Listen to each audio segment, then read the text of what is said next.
Bonjour, bienvenue dans les portraits de Rose. C'est à Roussillon que nous allons nous poser aujourd'hui et vous faire rencontrer un personnage atypique. Fervent poseur de couleurs sur des toiles en relief où il se donne à sa passion.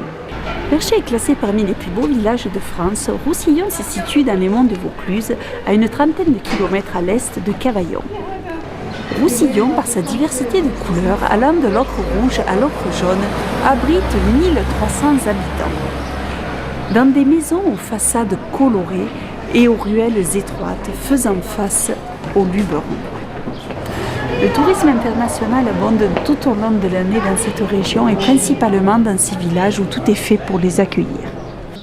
Né à Dijon, Tapiézo découvre Roussillon en 1996 et c'est grâce à ses couleurs que Tapiézo a su tirer son inspiration et créer des œuvres qui traversent le temps, le tout dans une alchimie qui mélange étroitement la couleur, la symbolique et la technologie dans un mouvement perpétuel.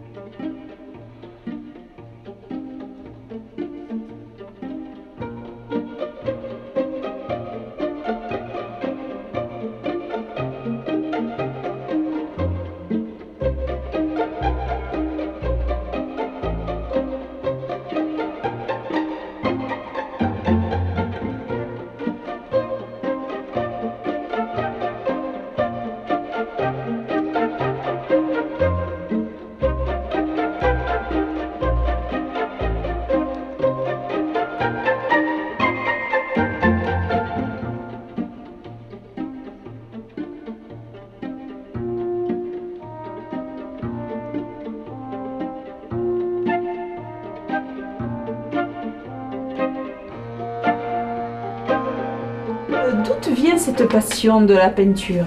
Alors c'est né à l'âge de 11 ans avec un concours scolaire. Et puis moi je me suis mis à l'école et on avait vu que j'avais un bon coup de patte. Et puis un concours scolaire à l'âge de 11 ans m'a fait gagner un grand prix. Je devais dessiner mon animal préféré et puis comme je ne m'en sortais pas, le singe que j'adore ne sortait pas sur le papier. Si tu veux, j'étais à un moment obligé de faire travailler mon imagination. Et là, à ce moment-là, eh bien, j'ai fait une queue de singe qui sortait d'un champ de blé en point d'interrogation. Et puis, comme c'était l'époque du marsupilami, je l'avais peint en jaune et en noir, c'était, tu vois, voilà. Mais il y avait le premier plan, le champ de blé, et du coup, je me suis retrouvé avec un premier prix. Alors, à l'âge de 11 ans, si tu veux, c'est surprenant, parce que j'étais évidemment régalé de tubes de peinture, de pinceaux, de chevalets, et la cerise sur mon gâteau, une chance énorme, à une entrée permanente aux Beaux-Arts de Dijon.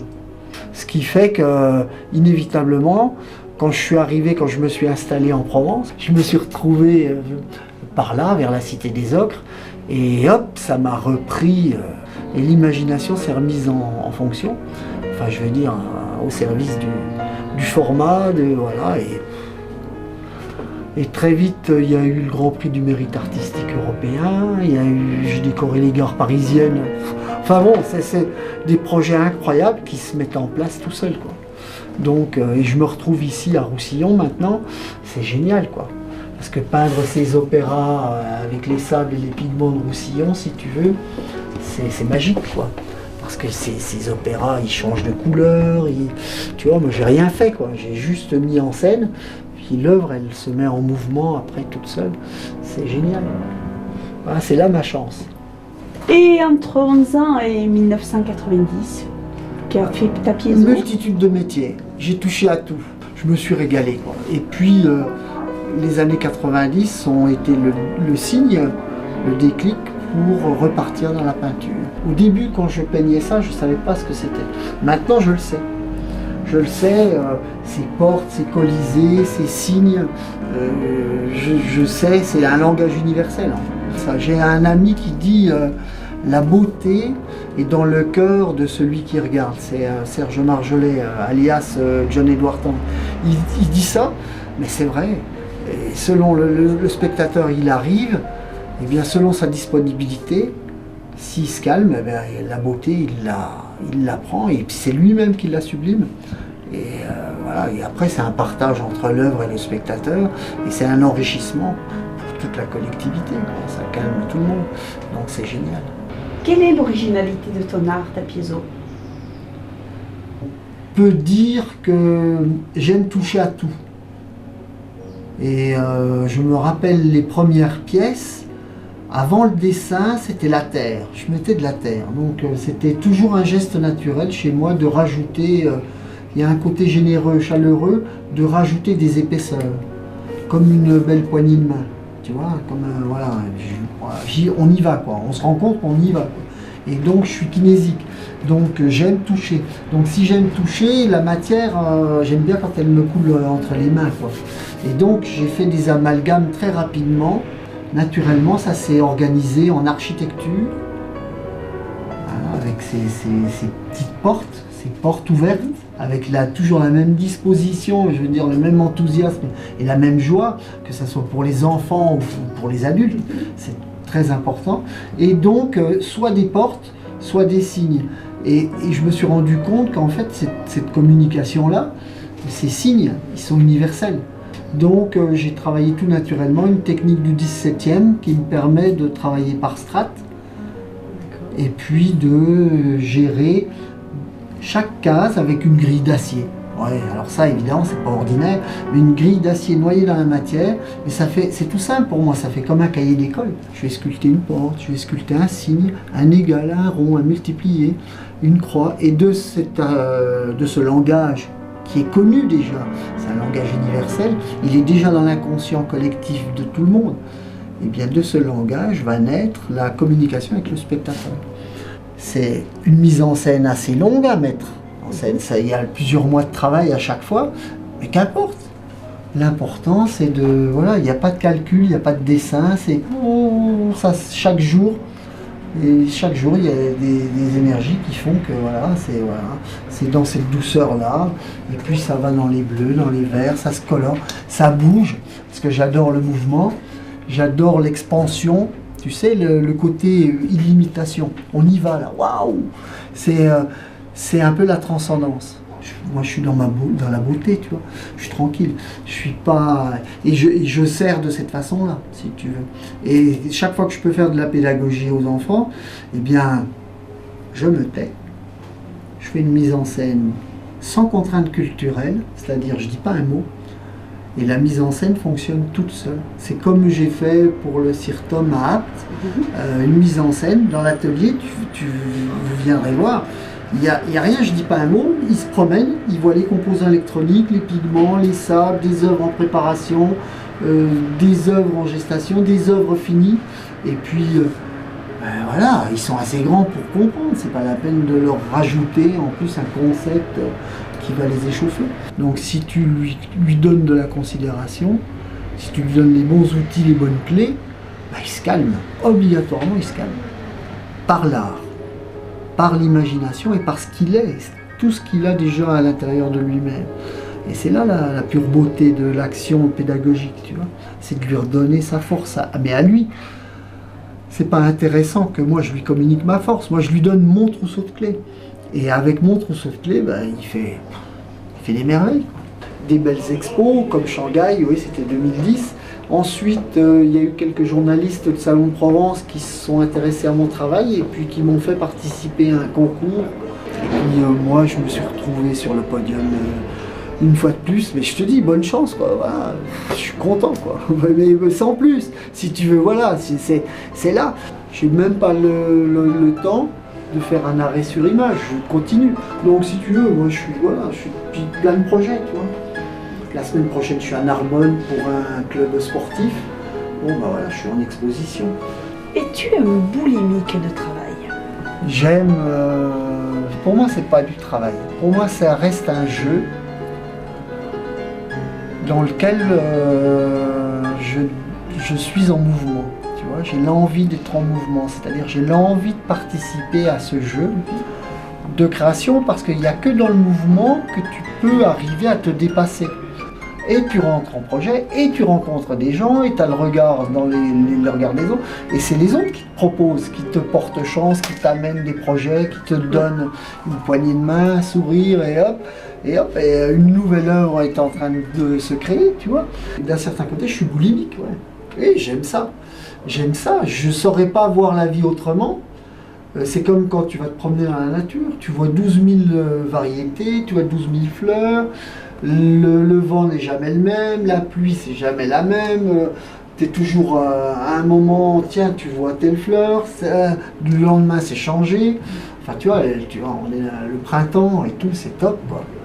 C'est ça. Et la création, c'est ça. Pour moi, c'est un éternel printemps, quoi. Tu vois, voilà. C'est ça. Pour moi, c'est naturel d'être en mouvement, en ébullition, et chaque jour, je croise des gens différents, puisqu'ici, à Roussillon, il passe le monde entier. Et puis voilà, tu vois. J'aime le silence. Je me suis rendu compte que j'avais même plus besoin de musique pour créer, que j'aimais être dans le silence. Je dirais en présentation, on a besoin d'un support musical pour porter le visiteur. Mais moi, la création, non, je suis carrément immergé dedans. Je sais même plus ce que je fais, je fais quoi. Et donc, j'ai pas c'est pas une nécessité. Tu vois, c'est pas une nécessité. Par instant, oui, j'aime bien écouter soit du classique, soit U2 ou Coldplay, voilà, j'aime bien les choses un peu, tu vois, des choses qui nous emmènent, tu vois, des phrasés un peu, voilà, un peu légers. Et j'aime bien le classique, j'aime bien aussi ces notes claires, tu vois. Tu es très impliqué dans la vie de la région? Je voudrais l'être encore plus. Très sincèrement, je voudrais l'être encore plus, parce qu'il y a des acteurs politiques qui ont besoin de soutien, parce que le soutien, la considération, il y a des actions qui sont menées, on a tous besoin d'aide, on a tous besoin de l'entraide, on a tous besoin d'avoir un voisin qui nous sourit ou qui nous apporte une pomme, une orange, voilà, on a tous besoin de ça. Moi je loue des œuvres aux entreprises pour leur donner plus d'imagination. Chaque fois que je peux apporter l'aide à un politique avec une œuvre monumentale créée dans le lien social, tu vois, bon bah voilà, faire des choses, ou plus proche de nous avec le CIRTOM et Olivier Curel, ouais, je fais volontiers, mais je me donne complètement. Donc quand tu sers le monde de l'enfance et des grands, eh bien tu allèges d'autant une part, si tu veux, du politique qui, ben lui, puis après lui, il n'a plus qu'à s'en servir, quoi. Joie de vivre et gentillesse, c'est toi? Ouais, c'est toujours chaque jour, tu es repris, tu vois. Chaque jour, tu dois faire preuve de tout ça. Chaque jour, tu dois y arriver. C'est-à-dire, tu ne dois pas... C'est l'envie qui doit être là, la première, tu vois. La joie, elle est déjà là, la joie, elle est dans l'air. Donc, soit tu l'utilises et puis tu remontes, là, tu le mets la banane, quoi. Et puis, à ce moment-là, comme l'art, c'est une médiation, bah, tu la mets dans l'œuvre. Puis tu vois, avec des mouvements qui sont légers, quoi, parce qu'on est dans un monochrome. Donc c'est des subtilités de teintes, ça passe par tous les ocres, en allant jusqu'à un gris d'une douceur extrême. Ça va presque au blanc, mais voilà, mais c'est très léger. Et puis on aperçoit la grille d'acier noyée dans la matière. Et puis tous ces signes, toujours cette hiérarchie, puis ces signes en liberté. Alors ce langage des couleurs, je m'en sers parce que j'aime la couleur, hein. Il y a plein de gens qui ont dit que j'étais coloriste. Donc voilà, moi j'aimerais trouver des chemises de couleurs, des choses colorées, des belles des textures, voilà. Et avec les pigments, on a tout dans la nature, donc j'aime ça. Alors, j'apprends pas aux enfants à faire la couleur, je leur apprends à diluer la couleur, je leur apprends à utiliser soit la couleur pure, soit la couleur diluée. Ça reste simple. En ce qui concerne la pédagogie de mélanger les pigments, j'en suis pas là, parce que je trouve que c'est Cette liberté-là, elle doit arriver, mais après. Pourtant simple, hein, mais on va déjà mélanger la teinte avec de l'eau pour l'alléger ou la renforcer, hein, avant tout concept. Donc si je ne veux pas mettre l'enfant en échec, si je veux le laisser dans la réussite, il faut aller très doucement dans le concept et passer par le silence. C'est pour ça que j'en reviens au silence. Alors quand je fais une démarche, une expérience avec la couleur, eh bien il y a une table rouge, une table jaune, une table verte, une table bleue. Comme ça, je ne lui prends pas la tête. Il reste dans son cœur, le petit gars, il sait que ça ne va pas être compliqué. Donc il choisit sa table, il ne sait pas encore qu'il n'ira pas à toutes les tables. Parce qu'il va tellement avoir à dire avec une seule teinte, il ne s'en rend pas encore compte. Et moi, je montre le concept d'alléger la couleur ou de l'employer pur. Et dans la matière, ça, c'est top. À un moment, je vais travailler, et dans cette œuvre, c'est l'exemple type, je vais travailler comme un aquarelliste. Et le mélange que j'aurais fait de pigments et d'un liant quelconque, mais très fluide, va iriser certaines parties de la matière. Et donc on va avoir un mélange de couleurs incroyable. Après je reviens, une nouvelle couleur. Si je la veux plus foncée, eh bien je repasse une couche, deux couches, et des fois il y a 60 couches. Et le contraste du sable, de l'acier, certaines personnes m'ont dit on dirait des plumes. Oui. En fait c'est de l'acier. Voilà. Pour moi ce rouge c'est la vie, quoi. Ça peut être une genèse, si tu veux, une genèse, une certaine fusion. On se retrouve dans quelque chose qui circule, dans quelque chose qui tourne, dans quelque chose qui est en mouvement, et dans quelque chose qui nous apporte du bonheur, tu vois, en quelque sorte. L'échelle, avec l'échelle, on fait toujours mieux avec ce qu'on est et ce qu'on a, hein. On en revient, c'est toujours, je tiens ça de Serge Marjolais, John Edward Font, qui dit si tu fais toujours mieux avec ce que tu es et ce que tu as, forcément tu vas élever le regard de l'autre. Et si on élève le regard de l'autre, on l'apaise. Parce qu'en élevant le regard, tu permets aux gens de voir plus loin. Moi j'explique le mien, mais quand j'explique le mien d'une façon ludique, en leur permettant de rentrer en action, à ce moment-là, c'est leur propre concept. Peux-tu nous parler de ton collaborateur, Jean-Charles, en quelques mots, nous le présenter? Oui, volontiers. C'est une rencontre d'une personne qui est ferronnier, donc qui me rendait le service de créer des pièces en acier pour mes sculptures et des supports. Et puis j'ai trouvé cet homme remarquable, et comme il est aussi électricien et de formation ingénieur et d'une imagination, je dirais, il est ingénieux. Et donc je me suis retrouvé à lui demander est-ce que tu pourrais amener du mouvement dans l'œuvre avec de l'électronique, avec des choses actuelles, avec de la lumière, avec l'électricité. Tu as récupéré ces pièces-là dans l'atelier, dans les déchets. Oui, dans les déchets, entre guillemets. Voilà, dans les déchets, voilà. Et puis j'en ai fait du mouvement. Voilà, les relais aussi. Les relais servent aux différents mouvements, hein, oui, c'est ça, pour gérer l'électricité qui arrive ou qui s'en va. Faire passer d'un côté à l'autre le mouvement, quoi. C'est ça, voilà. C'est ça. Et tu as récupéré aussi des adaptateurs, tu as joué avec le voltage. Avec le voltage, avec tout ça. D'accord. Et tu as relié des œuvres entre elles électroniquement. Tu sais, tu avais relié, tu avais mis de la lumière, pendant qu'on en touchait une autre, il y a de la lumière qui s'allumait sur une autre. Après, avec un détecteur de mouvement, faire en sorte que l'œuvre se mette en route dès qu'il y a quelqu'un qui est juste devant l'œuvre, quoi, et toucher à l'interrupteur, le faire mettre de droite à gauche et allumer une lumière en même temps. Et son côté ludique fait que, effectivement, moi je dis l'œuvre est à toucher et l'œuvre est à partager. Il n'y a que comme ça qu'on partage la beauté, hein. Et du coup, l'interactivité, l'enfant il n'a plus qu'à toucher. Il touche l'œuvre, boum, ça s'allume. Alors déjà il avait le droit de toucher, donc c'était cet espace de liberté. Et avec Jean-Charles, c'est ouvrir un espace d'interaction génial pour faire rentrer après la pédagogie du CIRTOM dans le recyclage.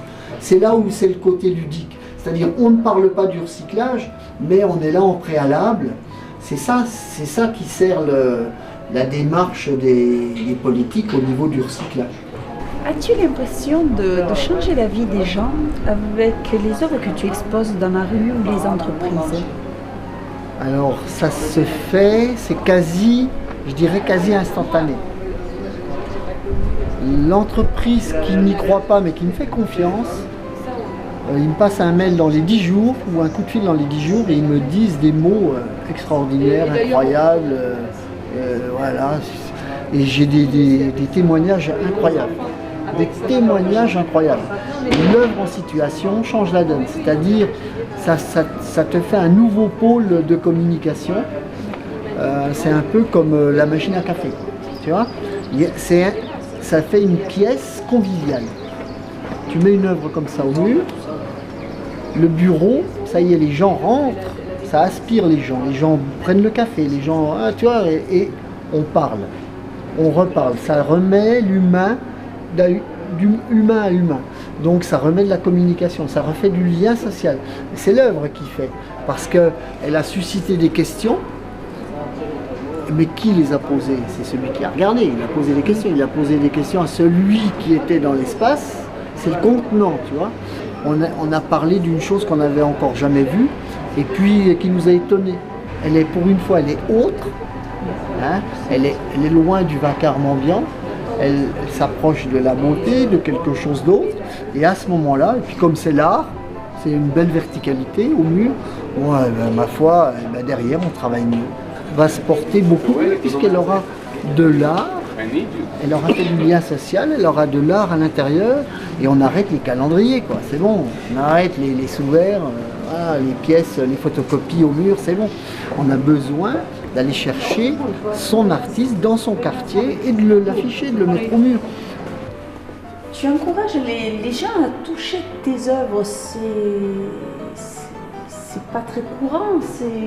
C'est pour moi une des... Oui, tu as raison, c'est vrai, on rentre dans un musée, on se tait, on rentre dans une galerie, si on ose, on se tait et puis on touche pas. C'est toujours, dès qu'on est, même dans le ventre de la mer, déjà il ne faut pas se salir, tu vois, presque. Voilà, donc c'est cette... Et j'ouvre cette liberté de toucher. Toucher à la galerie, toucher les œuvres, ouais, c'est bon, allez-y. Et déjà, on va pouvoir s'approprier un peu plus de liberté. Et c'est cette liberté qui va déjà nous détendre un peu, quoi. Dire, bon, ben, ah oui, j'ai le droit, ah, j'ai enfin le droit. Bon, ben, alors ça va déjà mieux. Mon champ de liberté qui s'agrandit un petit peu. Voilà. Et donc, il s'agrandit ici beaucoup, puisque bon, c'est censé être de l'art, donc voilà, comme j'ai jamais eu le droit de toucher l'art, et ben là, ça y est. Donc ça va remettre du lien avec la galerie, avec le musée, avec tout ce qui concerne l'art. Évidemment, c'est pas dit, mais juste dans cette action, cette liberté offerte, ça va élargir le domaine, tu vois, ça va élargir les possibilités humaines. Les totems, voilà le totem peinture. Et ce totem peinture qui est sur toile est devenu, avec une double face, est devenu un monolithe à toucher, d'autant plus qu'il tourne. Donc si tu veux, pour obliger entre guillemets les gens à toucher, j'ai créé le monolithe. Un monolithe ne tourne pas, un monolithe on ne peut pas le bouger, c'est tellement lourd. Mais justement j'aime le paradoxe, donc c'est un monolithe qui tourne. Et quels sont les formats de tes œuvres ? Alors si tu veux, je peux t'emmener devant un format immense, un format sans commencement et sans fin. Ça t'intéresse ? Ah oui. Tu veux voir ça ? Oui. Ouais, parce que c'est des... Rien que déjà dans cette notion de sans commencement et sans fin, tu vois, ça, moi ça m'interpelle. Je suis content, je vais te montrer ça.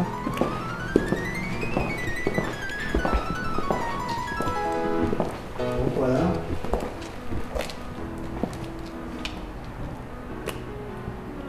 C'est sur bois, c'est 2,50 par 2,50, c'est une architecture de bois dans lequel j'ai organisé une façade donc sans commencement et sans fin. Et tu vois que quand tu prends du recul, selon la lumière, eh bien t'as comme une proue d'un bateau qui peut avancer. Tu vois. Soit tu as la rondeur, soit tu as presque une pointe à certains moments. J'adore le mouvement devant ces œuvres qui sont justement d'une grande puissance, sans commencement et sans fin. Elles étaient là bien avant moi et elles resteront là bien après moi. Donc tu vois, et moi je passe, mais je reste en mouvement devant cette histoire. Cette unité, et c'est plus que ce qu'on croit en réalité. Tout ça, tu vois, je suis déjà ailleurs, quoi. Je suis toujours à Roussillon, mais je me déplace, je continue. Avec l'opportunité toujours, une chance énorme, l'opportunité de créer un atelier en Californie. Donc, ça ne sera pas un atelier très grand, mais bon, moi je serai sur place, quoi. Donc voilà, c'est génial, tu vois.